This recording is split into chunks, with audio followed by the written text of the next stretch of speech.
Matic Scale and Customer Success Summit. You're currently watching Scaling Customer Success with AI, a practical approach. And I'm excited to introduce our speaker. As I introduce him, I'm going to have him answer our icebreaker question, which, as I'm sure you've heard so far, if you've been in the summit, is what would you like to scale in your personal life? So I'm here with Chad Rosh, Manager of Customer Success at GaggleAMP, a leading employee advocacy platform. He's deeply passionate about AI, particularly in its practical uses within the workplace. And additionally, he co-hosts a monthly leadership meeting focused on customer success and AI, where participants discuss real-world uses of AI and explore how it can be used to enhance customer success strategies. But enough about your professional life, Chad. Let's go into the important stuff, and that is, what would you like to scale in your personal life? I I actually I'm pretty sure I mentioned a very similar thing at Maddox CS Summit last year, but what I would love to do is to scale capturing all the amazing, like precious moments with my family, with my kids. Time flies and kids grow up fast, so like being able to like stay in the moment, but also capture those memories. I think that'd be just amazing. Yeah, I love that line. I was reflecting on this the other day, actually. I feel like it used to be so hard to capture those moments. You used to have like a camcorder and like all of this junky equipment, but now that it's just in your phone, it's like it's so easy to forget to do that. So uh, love that idea. So let's go ahead and get started. Before we do, just want to remind everyone attending that if you have any questions, please add them to the chat. And if we have time, we can get to them at the end of it in a little Q&A session. And if we don't get a chance to get to them, we'll post all of the answers to your questions along with the recording of the session in the resource hub once it goes live. So Chad, I'll let you take it away from here. Awesome. Thank you, Mac. So yeah, hi everybody. It's really awesome to be here. A lot of amazing CS leaders focused on scaling customer success. And yeah, I'm Chad. I lead customer success at GagLab.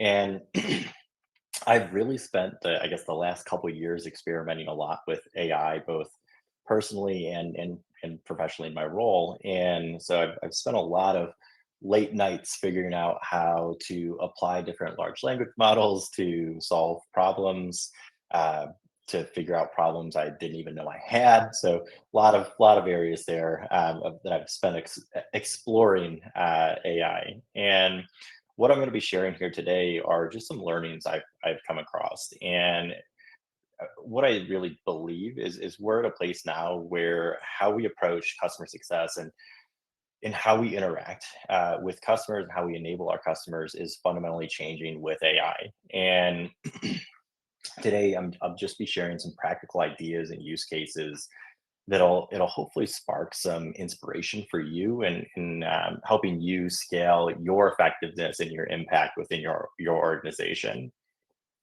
And an important thing to note, so one thing is AI is the worst it will ever be today. So capabilities are only going to continue to rapidly improve.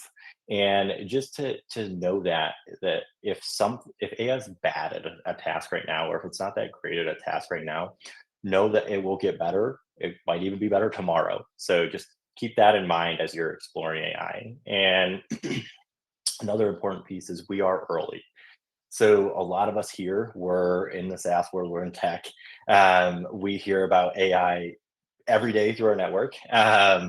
So I actually dropped a poll in here. So how often do you use AI in your daily work? And we'll get into those results here in a minute. But from our standpoint, we have a front row seat to the latest tech. And even with all that buzz, we're really just scratching the surface of what AI can do in our roles and in customer success. So there's so much to explore and implement there.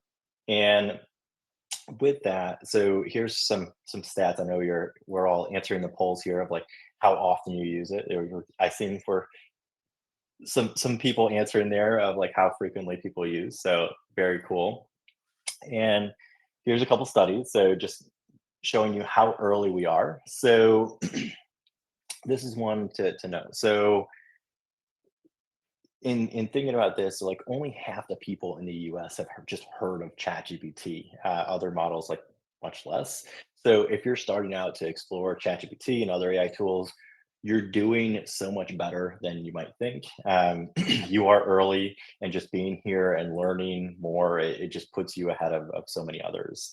Another piece here is talking about that frequency of usage. So currently, only 7% of people polled in the US report using ChatGPT daily. Other AI models, it's even lower. To put this in perspective, early days of the internet, so 1993, 1994, that was where the same usage was. It was 7% of people in the US were using the internet daily in 93, 94. So if you're thinking about in terms of the adoption of AI, we're at a similar stage, and we're at a similar stage as it was 3 decades ago. So that's just a comparison that highlights how early we are, and just kind of that journey in integrating AI into our daily lives and the potential that's there.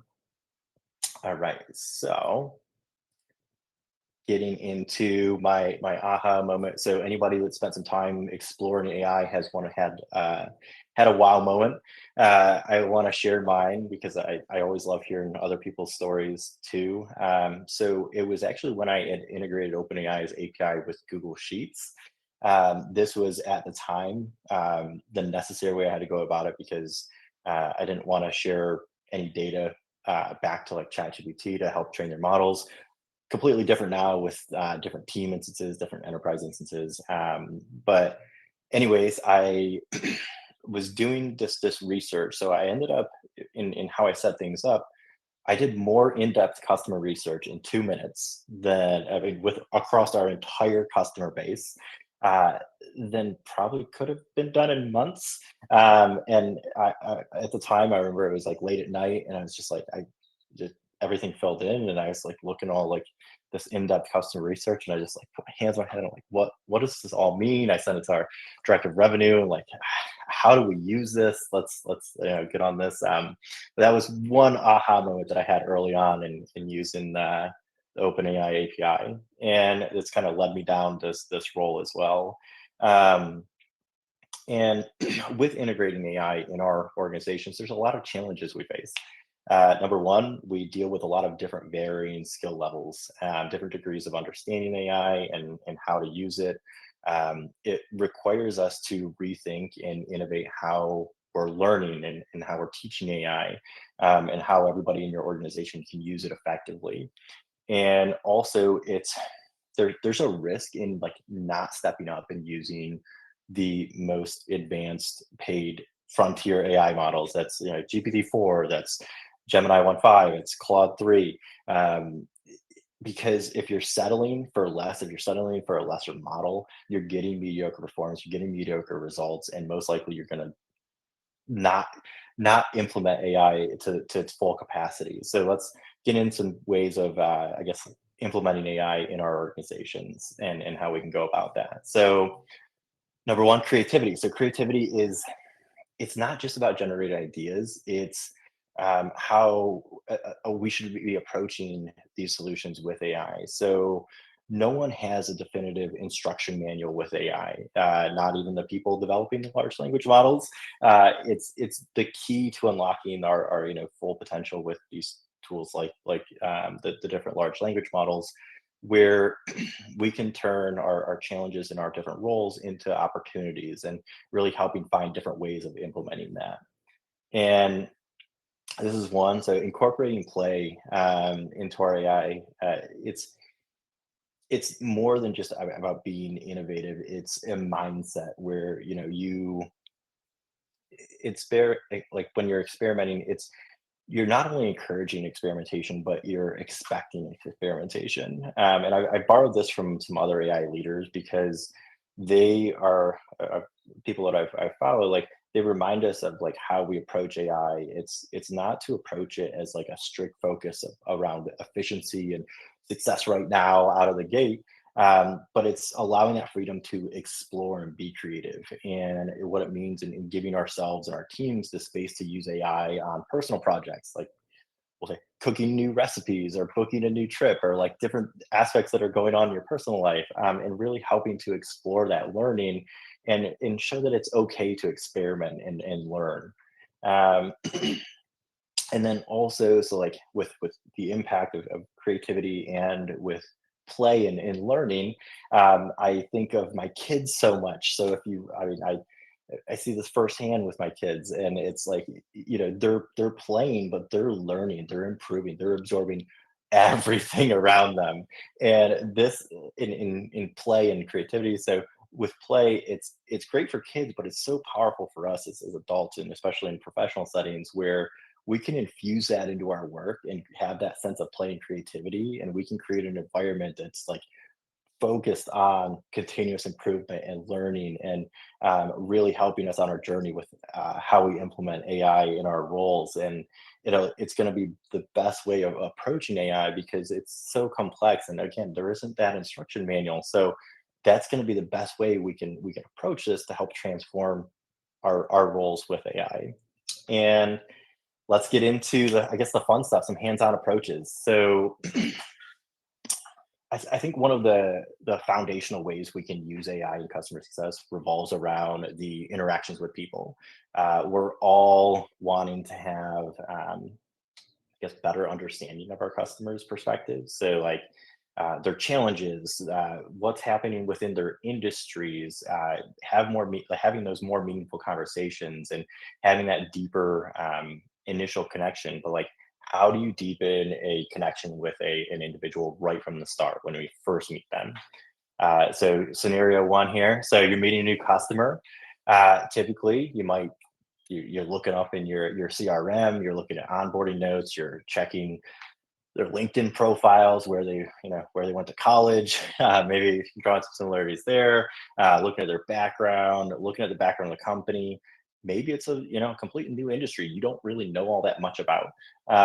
So while this is all helpful, these different methods they're usually just scratching the surface, and they kind of leave us with um, I guess without a deeper understanding of our customers' industry or any specific challenges they're facing. And this is one where we can really use AI to make a difference, and we'll get into how right now.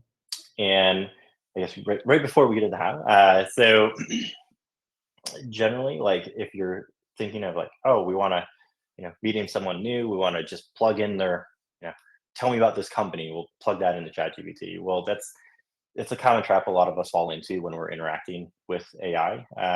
So people will treat AI like a search engine. So tell me about this company, what's happening in this industry, and it might yield some okay results.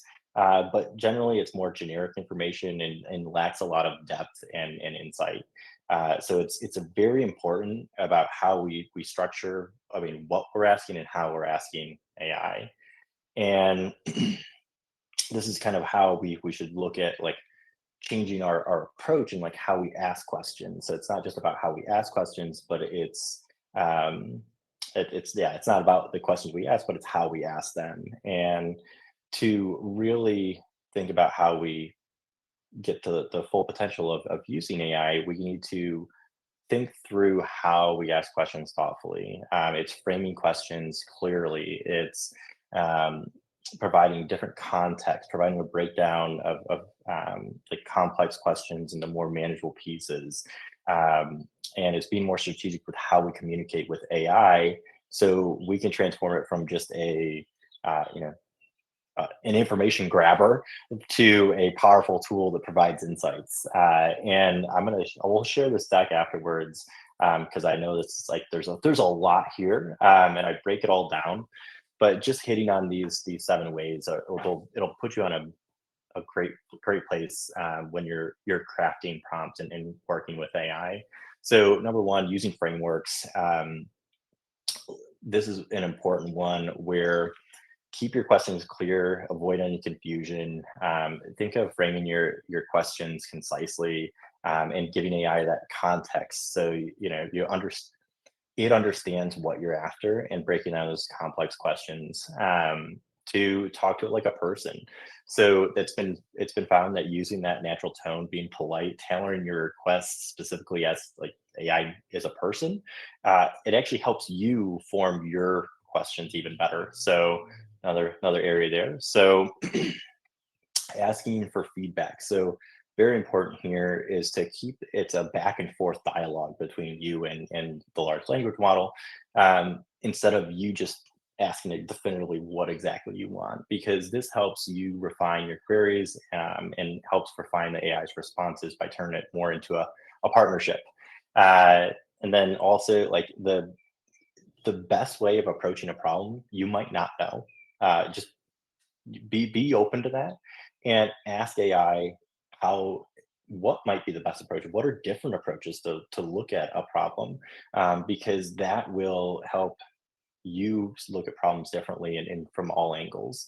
Um, so very important. Don't don't treat AI like a Google search. Instead, of, don't throw keywords in there and craft those complete questions, because that's where you're going to get that rich output.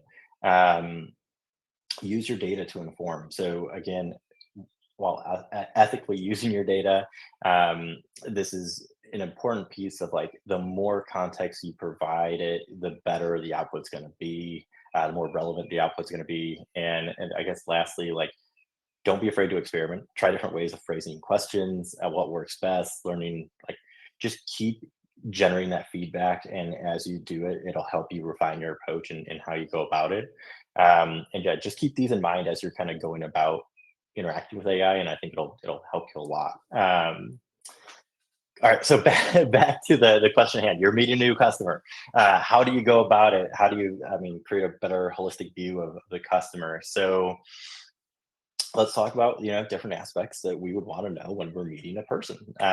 So we want to know the basic information, but maybe it's their what motivates them, their goals, their influences, different challenges they're facing in their role, how our solution aligns with their personal role, like how our solution aligns with their personal goals. And while all of these different, I guess, bullet points I listed out here, it's not like a crazy exhaustive list, but it gives us a better starting point than just saying, "Tell me about this person." So let's apply this framework in I guess, a creative way here. So creating that prompt, assuming that I guess we'll break it down here. So assuming the role of a business analyst, we'll plug everything we had there into a prompt, and I'll actually exit out of here. And I actually have a GPT already. Again, using what the information I already had. So I actually plugged in my LinkedIn profile and I was doing a deeper analysis. So this is exactly just the prompt that I had shared there. And you can see from the overview, I'm looking through, I have my KPIs that I'd likely have this year, OKRs, who I likely report to, internal challenges, external challenges, influences, great things. So like jargon in my industry. So like how how I might speak to be able to speak my language. I even threw in a connection request, some questions to look into, some discovery questions that might be good. So very robust, and be able to look at that. So very, very robust. And with that, in thinking through that too, I know we're back here. Um, there we go. So back to, I guess, researching those individuals. So with this, we can, you might say like, hey, this is a lot, that's a long prompt. How am I supposed to even do that? Am I supposed to do this for everybody I come to, everybody I'm meeting with? It's way detailed. How do I actually gain those actual insights from it in a better view? And that's where the GPTs, so like specifically with ChatGPT, that's where GPTs come into play. So packaging up all of those instructions in a nice, succinct way. So I showed you Isaac there. Isaac, it is that insight specialist for individuals. I have another poll here of like, if you've created a GPT, I know there's different learnings, different aspects of like how many people have. And with GPTs, they give you that ability to package up those custom instructions in a way that, I mean, they could be your agent. That's a way that you can use these different GPTs for different tasks. And actually, one of my other, I guess, friend and AI collaborator, Seth Wiley over at Gainsight, he actually expanded on my idea here in a recent LinkedIn post. So he highlighted just a different way of going about it, but it highlights, I mean, how we can use AI for better connections, better conversations. So try out the GPTs. They're a lot of fun. They're able to give you that better information around people. Um, and you say, hey, so I have my output of like what it actually looks like of everything in my role, what I do. But you say like, hey, like how does this benefit me? Well, it's actionable knowledge. So as a CS professional, your goal is to engage in strategic conversations with your customers. And the faster you understand the needs and the roles, the more effectively you can communicate with them. So imagine instead of walking in a meeting and like being, I mean, very, very basic, very surface level, you can say, hey, I know a lot of people in your position focus on X, Y, Z. They face challenges of like ABC. How are you tackling these? I saw from your LinkedIn, you're concentrating in this area. How are you implementing these strategies? Like going on and on. And the thing is, when you do your homework, your customers notice. People enjoy discussing their work, especially when they don't have to rehash the basics of what they're doing. So by approaching and coming at it with a deep understanding, you can elevate the conversation beyond that superficial, and you can really go into like that appreciation for your customers, where they you come at it from genuine interest, and that effort on your part will make that interaction much more engaging and productive. And it's just like it's one thing to think about this as well is like don't think about it as a one-off research. You could integrate this. You can integrate, say, like Zapier. You might zap this information to Slack. You might integrate it in your CRM for content enrichment or a CS platform. Maybe it's Matic. Maybe you're pairing this with different aspects within that too. So a lot of areas there. So that's on the personal level. On the company research level, let's break down what you might look for on company research. Um, so again, breaking down company research, we're looking at revenue model, market insights, strategic goals, all of this. Um, with this, so again, creating that, plugging into a prompt, and I actually created a GPT around this. So Cameron, again another acronym for company research. But go to Perplexity AI. I would highly recommend that, where you could go in and plug in a similar prompt to Perplexity AI and really come out with some awesome examples. And with that, I can again, I use Matic here. Matic's not a Gagland customer, but I can figure out what Matic's unique value proposition is. I can align it with industry trends. I can show their key challenges, long-term goals, operational goals. I can speak the language by using the jargon and familiarity within the industry. So even though I'm not familiar with their industry, I can have that leg up on the research. And with this, you say, hey, this is great, but how can all this research and data help me upsell customers and prevent churn? So let's put it all together. So number one, you'll have better conversations with those key stakeholders. It'll elevate your status with them. Uh, we all want to be the trusted advisor, but number two, you can package all this information and put it together and put it into action using a value alignment framework. And this is one where you already have an understanding of your solution, how it the different value that you provide customers. So package that up and run that against the detailed research that you ran with your it's like your company assessment there. And this is one where I'll go into my next slide here, um, in a value alignment perspective. So this is one where, again, I'm not, Matic's not a Gaglet customer, but think of this how you could include this in QBRs, in touch points, and outreach. We've been doing this, and how you can use this value alignment type of framework to enrich the stories that your customer champions tell to their bosses, leadership teams, other departments, especially like when it's time for a renewal, when someone questions like the value of a solution like yours, your key stakeholders are able to tell a compelling story exactly how it aligns with their organizational goals. A specific point on this, I guess a success story. So we had a customer that was heading towards churn. It was more, I guess, an organizational shift towards the beginning of the year. And by plugging in their latest investor presentation to a value alignment framework with AI, we were able to deliver like a very tailored pitch that when we met with the senior leader there, we were able to demonstrate how our solution it directly supported the strategic priorities and addressed those market challenges they were facing at the moment. So we outlined how they could structure a program for the next 6 to 12 months, and the result was they renewed and they expanded usage.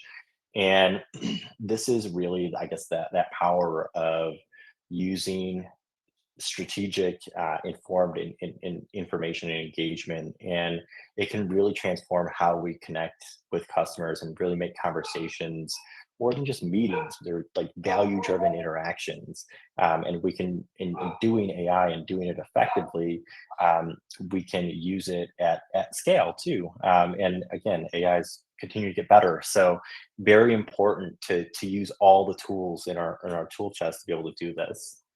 And I know we're coming up close on time, but I do want to cover one couple other pieces here. So shifting gears. So one thing I always I hear is like AI generated content sounds mechanical, lacks personal touch, lacks a writing style, and it ties back to the input versus output. And with this, there's some pieces that will be beneficial for you to look into if you're having that same issue. So one, you haven't shown AI what good looks like. So you need to understand your writing style and your standards. You haven't provided examples and you haven't analyzed your style. So that tone, your phrase, your structure. A lot of people they've never actually analyzed their writing. So using a writing style analyzer would be super helpful. And if you want to, we actually have a GPT here. If you click on here, it's Watson. It'll show you how to use it. So collecting emails, social posts, and from here, and using your full analysis with your writing style, you would be able to create an AI writing assistant GPT. I actually have the steps to be able to do that. And what you can do that and why it would be helpful for you is you might have initial draft of an email. It's rough but needs to be refined before sending to customer. Send it to your AI writing assistant to polish up for you. Or you might have follow-up emails after calls you want to be structured in the way you would do it. Very easy to do it that way. So there's so many different applications for an AI writing assistant. So highly suggest doing this. Everything will be in this deck here that you'll be able to look at as well. Um, some other areas of AI integration that I've explored. So call analysis, follow-up. There's a lot of call recorders that are great with this, but you can also do a lot of transcript analysis using AI to take on a persona from a coaching and success mentor perspective, because you might not have access to different people. Mixing in fun images, so like using DALL-E, video explainers. So you could take different pieces in your knowledge base and be able to use AI to create explainer videos and vice versa. So there's so many areas there to explore. Presentations like this, I'm actually presenting in Gamma. This actually structured all my presentation for me and put it on the screen and structured it nicely. All of my ideas that I had, learning education and creating learning plans and a data analysis. So always, I would use AI over anything for data analysis. I mean, from churn analysis, gap analysis, customer feedback analysis, weighting different aspects there. So a lot of different ways you can use AI there. But yeah, definitely work to explore those different areas. And yeah, it's super important to remember that technology tool, use it to enhance our capabilities. It's all about striking that right balance between AI and human interaction, and just use it to create better experiences and create better relationships and partnerships with your customers. And I know we're right at time here, so just remember, collaborate, learn together. We're all in this together. There is no instruction manual. If anybody wants to talk more about scaling customer success with AI or different AI applications, please reach out to me on LinkedIn. And I know we have questions that we'll be following up with here afterwards as well.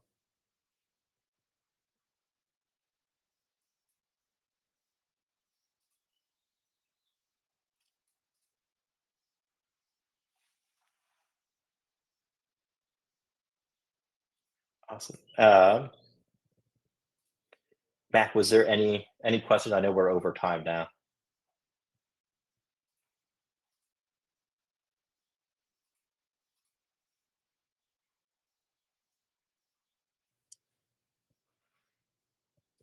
There we go. Sorry, there's a glitch getting me.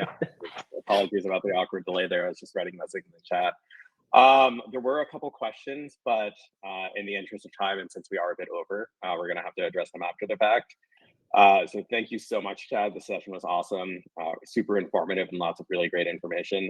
As I said, we'll have Chad answer any questions, and we'll send them out after this recording of the session in our resource hub when it's available.